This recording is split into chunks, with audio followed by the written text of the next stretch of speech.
He used themselves as evidence of their sin. He used the Gentiles, comparing to prove that they were sinners. And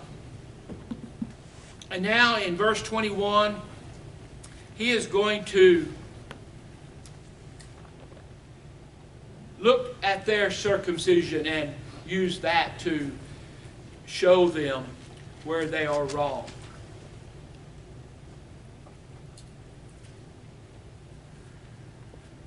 We stopped at verse 21 last week. I like his approach, how he deals with them. Notice what he says in verse 21. Thou therefore which teach another, teachest thou not yourself? Thou hast preached a man should not steal. Do you steal? Thou that says a man should not commit adultery, do you commit adultery? Thou that abhor idols, do you commit sacrilege? Thou that make the boast of the law through breaking the law, dishonourest thou God? The name of God is blasphemed among the Gentiles through you, as it is written. Let's stop there. Pretty point blank telling them, you've missed the mark. You have not followed through. And I'm sorry I failed to get notes for chapter 2 to you. I'll have that done before I leave next time. But anyway, the way you treat others, do you give yourself special allowances, special excuses? Do you teach? It's like what we talked about in Matthew chapter 7, about getting the beam out of your own eye before you try to get the speck out of someone else's eye. And we know the conflict, the hatred that's between the Jews and the Gentiles. It all stems from the basic idea God's told them, be ye separate. Don't associate with them. Well, they carried it too far. They're not supposed to hate the Gentiles. But we understand that they call these uncircumcised dogs. The division between the two is evident. The enmity, the hatred, the dislike. But that wall of partition has been torn down. And Paul tells us that the two have become one. And that's the way it should be in all churches. No matter what race, no matter what education level, no matter, don't let division take place in the church. Shouldn't be any cliques, any prejudice, any special recognition of one class of people over another. We're all equal. So he's bringing this point. He says, look, what has happened? They speak evil of your blasphemy, of your inconsistency. We talk about hypocrites. If the Jews had kept it only separate, instead of turning it into the way they did it, it'd been okay. They were fulfilling that law that God told them to do. Because God was afraid that if they did associate with them, that they would become like them. And that's exactly what happened. But because of you, the Gentiles don't look on the faith brought by Moses in a good way. Well, if you look at it, the Israelites never really left idolatry anyway. Well, they learned all that in Egypt when they were there being slaves. What the very thing that they do leaving Egypt? They want to go back. They took the spoils of war, and many of those were idols. Who hid an idol under the flooring of his tent?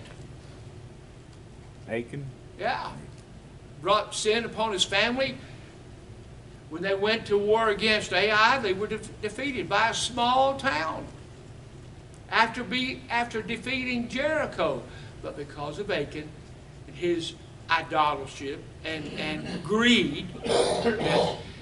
Well, even before Moses came down with the 10 Commandments, what did Aaron and his brother do? Turned to idols. He crafted a golden calf. And when Moses asked him, why'd you do that? They made me do it. Huh? You're not strong enough to say no to your brethren? You know, peer pressure is such a strong thing. We see it. It's hard to break loose. It's hard to be independent. It's hard to stand on your own 2 feet against the opponent, your enemy. You might give in. You might compromise. How tragic. Now it brings up circumcision, the rest of this chapter. What is circumcision? Let me be a little more careful. I don't want you to explain exactly what it is, but it was a fleshly operation. It was cutting away something, and it was a sign. Well, the Israelites came to the point of recognizing, well, I have the sign. I am an Israelite, true. On the 8th day, my parents did what you told them to do, but in their heart, they weren't completely converted. They wasn't giving their whole heart. It was an outward sign. You know, I think it is similar to baptism. Yeah, that's what Isn't it? Yeah. Oh, I've been baptized. Someone took me, they dunked me. I'm a Christian. And they use that as a placebo. They use it as a Band-Aid. I'm protected. But what about the heart? Do you see them dedicated, committed, loyal, servants, strong in character and reaching out to the lost?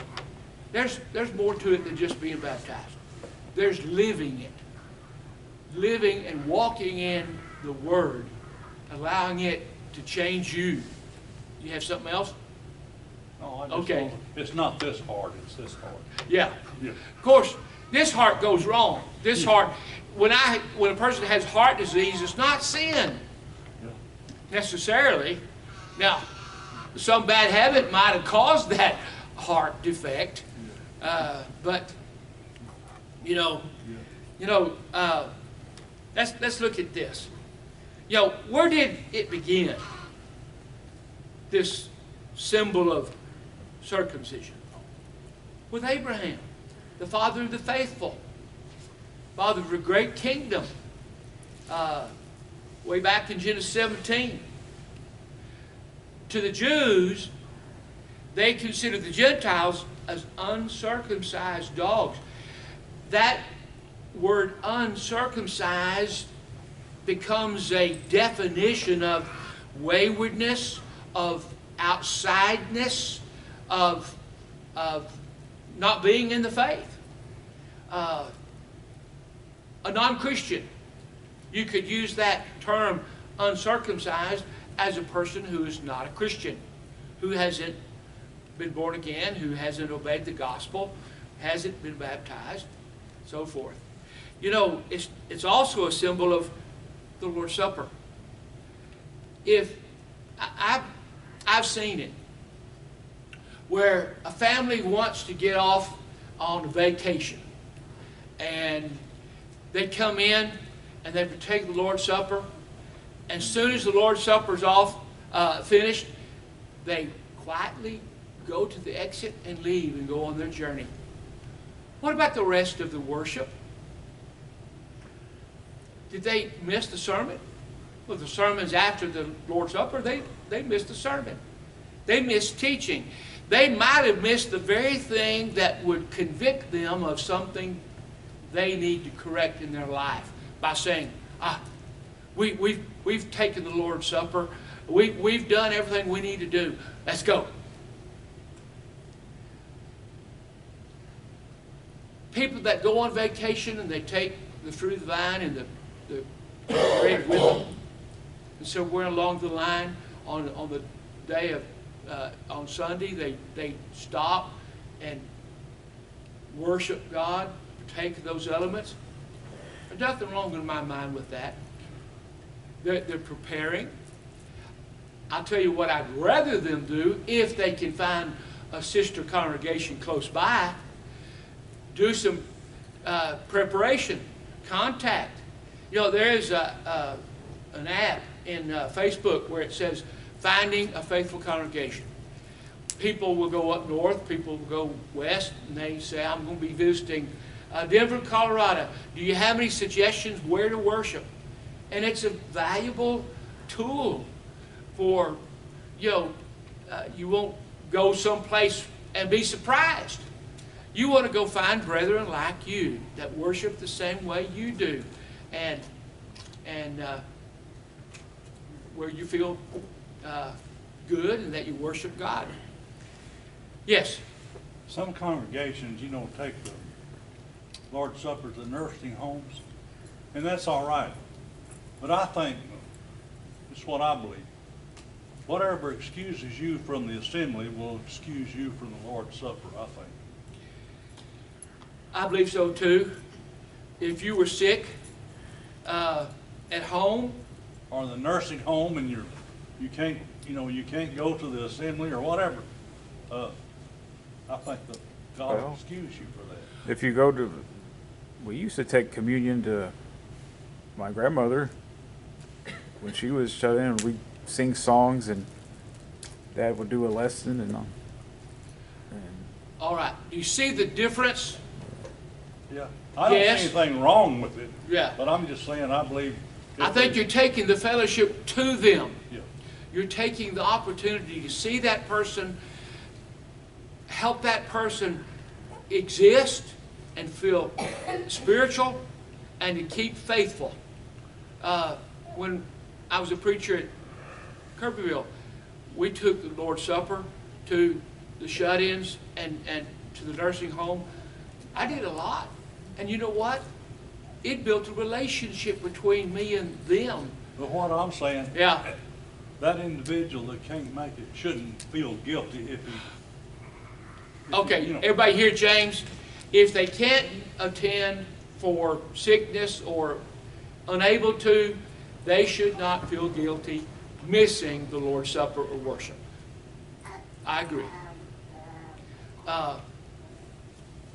Can a person be spiritual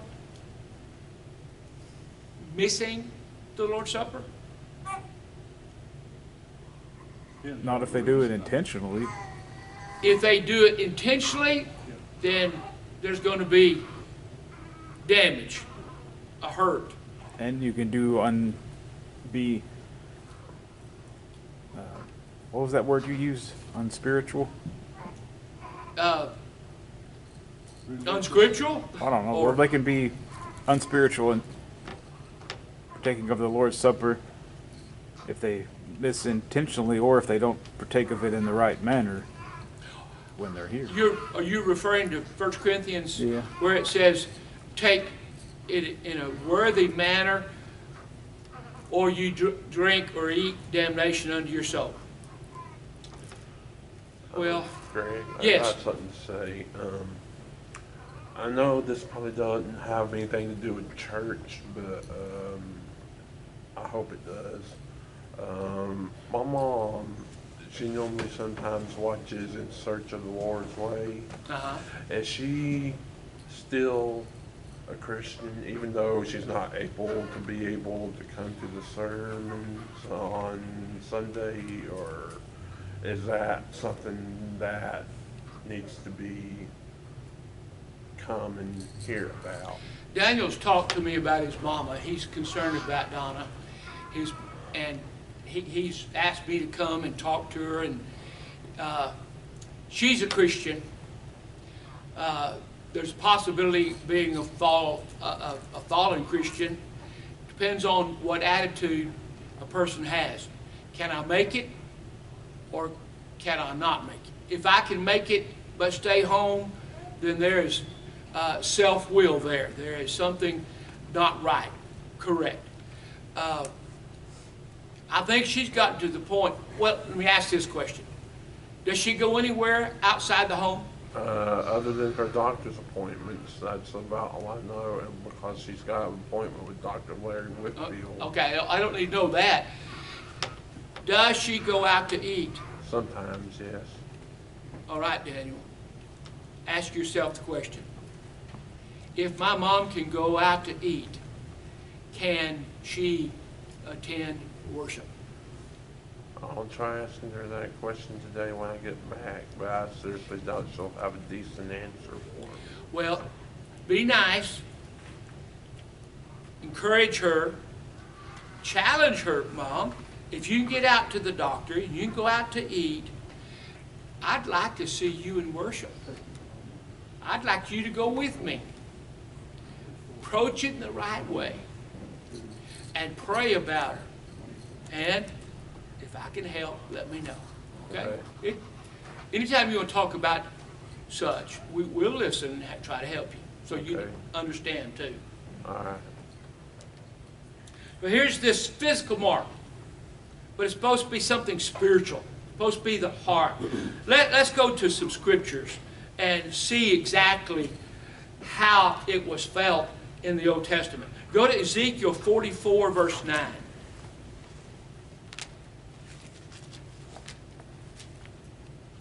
Ezekiel 44, verse 9.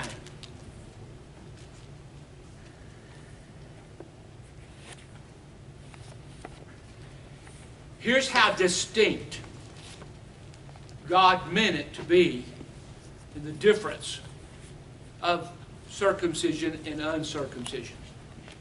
Thus saith the Lord God, no stranger uncircumcised in heart, nor uncircumcised in flesh, shall enter into my sanctuary of any stranger that is among the children of Israel. A Gentile is uncircumcised in heart. Now, he might be spiritual, but he's not of the faith. I told you about the Gentile court there in Jerusalem. There was a court, and it was meant for Gentiles who had been converted to Judaism, and they could come and worship. But they were not allowed to go into the court of the women or even to the more inner place where the men went. But I think it's important to notice whether Jew or Gentile, if they're not showing the circumcision of the heart, a spiritual character, an understanding, a deep understanding of what they should be, they couldn't go in that sanctuary. They couldn't go in there. Now let's go to another, Jeremiah 9:26.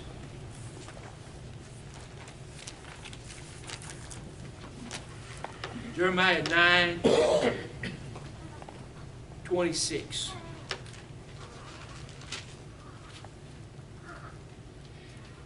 Egypt and Judah and Edom and the children of Ammon and Moab. What people are we talking about here? Are Egyptians Jewish, of the Israelite faith? What about Edom? They were of the family, but because of falling away, they became the enemy. Remember our study on Wednesday nights, we're looking at the minor prophets. And our first study is going to be Obadiah.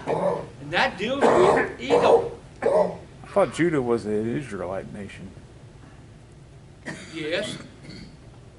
Well, it has them listed there with the... Okay. I'm showing where Egypt and Edom and Ammon and Moab are disconnected from God. But it is emphasizing Judah and Oh, okay. but notice what he says, all that are in the utmost corners, that have corners of their hair cut off, first dwell in wilderness. For all these nations are uncircumcised, and all the house of Israel are uncircumcised in heart. So it's basically saying the same thing that we got from Ezekiel. They're just as bad off as a Gentile. Good point, James. The Israelite that's not living it is just as wrong as the Gentile who is not circumcised. What's the point? If this is a sign, if this is a command, and they're not doing it, not living it, they're hypocrites. They're not. Well, they weren't they're not doing what God told them to do. Exactly. You know, because God had a certain standard for the Israelites at that time, and He had a certain standard for the Gentiles at that time, too. Because, what's worse? Being ignorant and sinful, or having the truth and ignoring it? the truth and ignoring it. What happens to the individual who loves Christ and then falls away? It's worse. It is worse. What is he compared to be? A dog and a pig. Isn't there a A verse? pig that goes back to the wallow and gets money again, and the dog that re-eats what he's ate the first time. What? I like when my dog does that because I don't got to clean it up. No, I'm just kidding. Oh, we don't need comments like that. It's sad, though. A real sad picture of what Paul is saying about the Israelites. I look at the Israelites and I see a perfect nation. God granted them everything they needed in one family. Their government, their justice system. It might have been pretty rough, you know. But one thing that was in favor, they said, with 2 or 3 witnesses that prove the error or the wrong or the crime, then they'll be punished, could be put to death. I'd like for one person to say, well, Gregg did this, and I'm hung on a tree, or put in an electric chamber. You know, one witness. I can make enemies of one person. You know, one person, if he's got enough power, he's got enough authority, enough influence, enough money to buy witnesses or whatever, anybody can be thrown in jail. That's why our system of beyond a shadow of doubt, if they don't convince a jury of peers that you're guilty, they're going to let you go. That's the beauty of that system. And a lot of what is in the Old Testament is used to bring a standard in our nation. And God we trust goes deeper than just that phrase. The Judeo-Christian influence is what made our nation great. Now be careful, don't take what I'm saying as I believe Jews are saved. I believe they're righteous to a point, but now up till Christ, and now they're all commanded to be converted to Jesus Christ.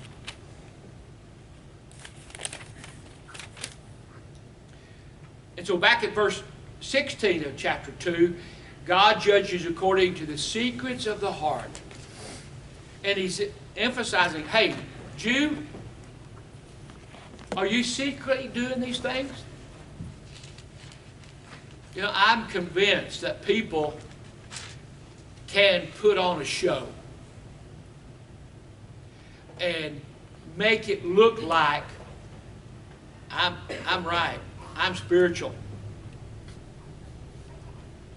But somewhere they might be hiding something. I'm not saying everybody, but it can happen. Any comments or questions? So let's begin at verse 25. For circumcision verily profits, if you keep the law. But if thou be a breaker of the law, thy circumcision is made uncircumcision. If you break it, you become like a Gentile. What do you have to boast on about? What is going to make you happy? It's not. Therefore, if the uncircumcision keep the righteousness or the ordinance of the law, shall not his uncircumcision be counted for circumcision? That tells me that there's always an avenue to please God.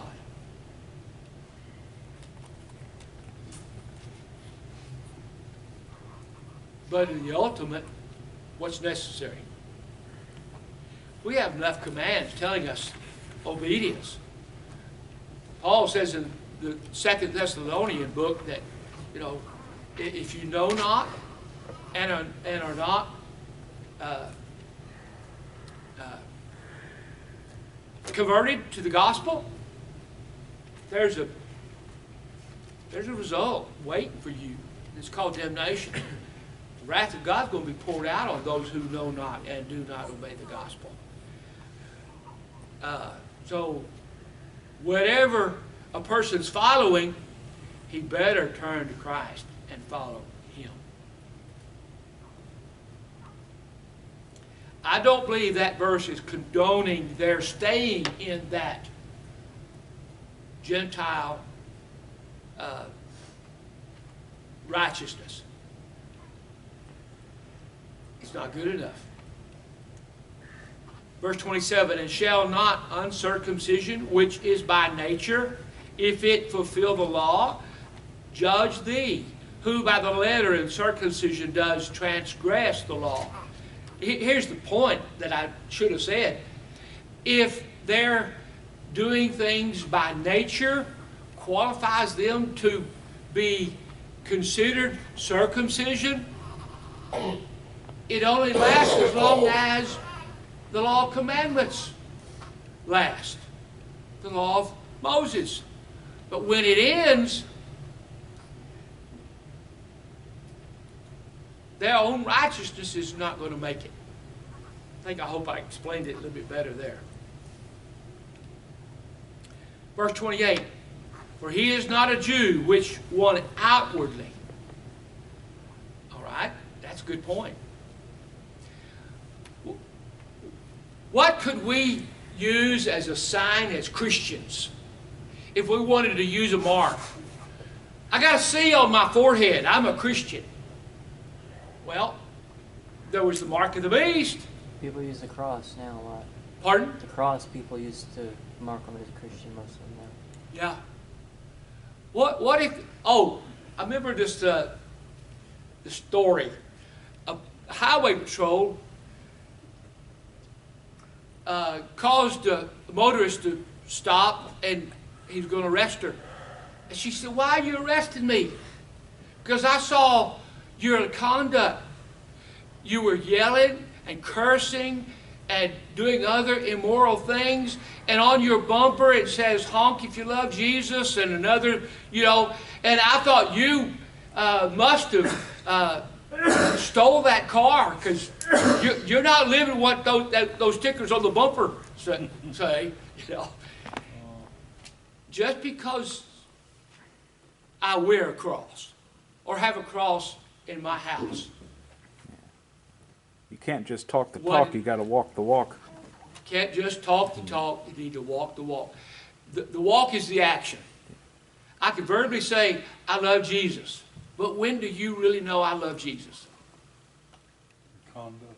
My conduct. My interest in humanity, in their souls.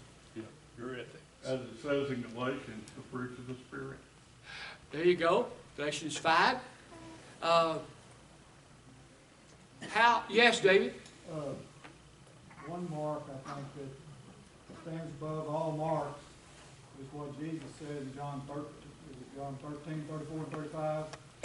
Yeah. You shall, if you love man the way I have loved you, people are going to recognize you as my disciples.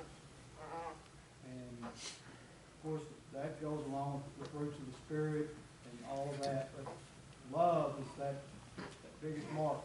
The way you love humanity, your neighbor, is basically the way you love God. That's right. How can you love God and hate your neighbor? 1 John chapter 4 tells it like it is. You know, if I hate my brother, I can't love God. If you hate someone, do you care about them? Are you going to help them? Do you want them to go to heaven? You most likely are wanting them to suffer and then die and be punished. That's wrong, isn't it? James tells us, be ye doers of the word and not hearers only. I think it's important to hear. Read it to yourself. Listen to a sermon. Hear that truth. Agree with it and practice it and live it daily in your life. Good points. But he is a Jew which is one inwardly, and circumcision is that of the heart, in the spirit, not in the letter, whose praise is not of men, but of God. What does that praise, in the spirit, not in the letter, mean? That means the way you live it and not the way you talk it, I think. Okay. Could it mean something else? Also, if I see something wrong in your life and I start quoting Scripture, that's the letter of the law. Here's the authority. Here's what you need to do. But it's more than just hearing that letter. We go by book, chapter, and verse, and we do our best not to take things out of context. You know, it's easy. You read something and, oh, that's a good phrase, and you make it apply to something that it might not be meant for.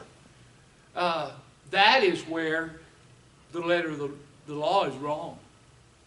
Be careful how you quote and use Scripture. But rightly divide the word of truth. 2 Timothy 2:15. Yeah. Let me.